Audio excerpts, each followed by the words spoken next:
જય શ્રી કૃષ્ણ મિત્રો. આજે એક નાનકડી વાત કરવી છે કે જીવનમાં જે વ્યક્તિ બાના કાઢે છે ને એ વ્યક્તિ કોઈ દી આગળ નથી વધી શકતો.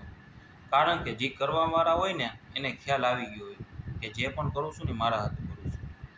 મહત્વનું સમય. પહેલું વાત કે સમય માણસ પાસે લિમિટેડ છે. જે વ્યક્તિને સમયની કિંમત હોય ને એ વ્યક્તિ ગમે ત્યાં ગમે તે સમય પહોંચી શકશે. એક નાનકડી વાત કરી હતી. એક ભાઈ છે ને એના મિત્ર અને મદદ માટે કીધું હું આવી રીતે ફસાઈ ગયો છું, બરાબર છે, હવે શું મારી માથે કરજો છે. તો એને મિત્રે ત્યારે તો એને હેલ્પ કરી દીધી, પણ એને એક મસ્ત મજાની વાતે કરી. ત્યારે એ સુસાઇડ કરવા જતો હતો અને કહેતો હતો કે હવે મારી માથે કરજો એટલો થઈ ગયો છે. તેના મિત્રએ કીધું કે ના ભાઈ, તું કોઈ જાતનું ઉપાધિ કર્યું, હાલે આ તારા પૈસા અને બીજા પણ જોતા હોય તો કહેજે. ત્યારથી વ્યક્તિએ મહેનત કરી અને વ્યક્તિના મિત્રએ કીધું હતું જો તું જીવતો રહે અને જો તારો સમય સારો આવશે ને, આ કરજો તો પૂરાઈ જ જશે પણ તારો સારો સમય પણ આવશે. એવી રીતે મહેનત કરતો રહ્યો અને સારો સમય આવી ગયો.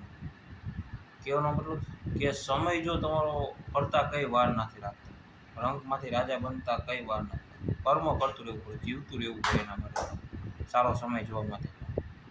એટલે સમયની આખી માયાજાળ છે. બીજી વાત, ડિસિપ્લિન. જો તમારી પાસે લિમિટેડ સમય હોય, જો તમે મહેનત કરતા હોય તો ડિસિપ્લિન રાખવી પડે. રોજ મહેનત કરવી પડે. રોજ એમ નહીં કે આ તો થઈ જશે, બાય ચાન્સ થઈ જશે, બરાબર છે, એ તો થયા રાખે, કામ થવાનું જ છે. જો નહીં કરો તો તમારા માટે જ તમારે કરવાનું છે. દોડવાનું છે, ભાગવાનું છે, મહેનત કરવાની છે, સતત કરવાની, રેગ્યુલર કરવાની છે. એટલે એનું રિઝલ્ટ આવશે. એટલે જીવનમાં કોઈ પણ વસ્તુ પડતી મૂકો. આજે જ મને વિચાર આવ્યો, જો તમારે તમારા માટે કંઈક કરવું હોય તો દોડવું પડે, ભાગવું પડે, અને એ તમે કરી શકો. વિચારવું પડે, તમારા મનને એકવાર સ્વતંત્ર મૂકી દો એટલે ઓટોમેટિક સારા આઈડિયા એવા રાખશે. અને જીવનમાં એ જ વ્યક્તિ આગળ વધો. કામે કરી શકો તમે, સમય ઉપર બધું કરી શકો, સમયને સાચવી શકો, પણ તર્ક અને વિકલ્પ ક્યારે થાય? તમારું મન સ્વતંત્ર હોય, જેમ એને મૂકી દો એમ સારા નવા વિચાર એવા રાખશે અને તમે આગળ વધશો. અને એ ક્યારે થાય? જ્યારે તમારું મન છે ને મોજમાં છે ને જ્યારે મોજમાં આવી જાય ને ત્યારે એક નવો મસ્ત આઈડિયા આવી જાય.